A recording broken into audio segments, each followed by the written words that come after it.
সন্তান যদি চোখের আড়াল হইয়া যায়, মা পেরেশান হইয়া যায়, আমার সন্তানটা কোথায়, আমার সন্তানটা কোথায়। সন্তানের যদি একটু জ্বর হয় মা পেরেশান হয়ে যায়, ঠিক না বেটি? মার খাবার দাবার বন্ধ হয়ে যায়।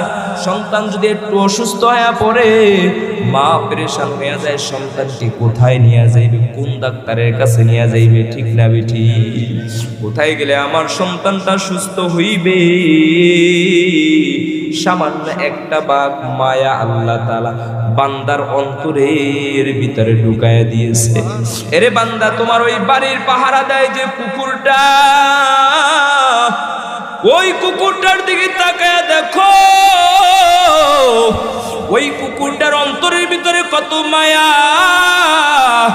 আমার আল্লাহ তাআলা ঢুকায়া দিয়েছেন। একটা ভাগ মায়াকে আল্লাহ তাআলা কুকুরের অন্তরের ভিতরে ঢুকায়া দিল, যার কারণে দেখবেন কুকুরটা যখন বাচ্চা দেয় ওই বাচ্চার ধারে কাছে কোনো মানুষকে যাইতে দেয় না, ঠিক না বেটি?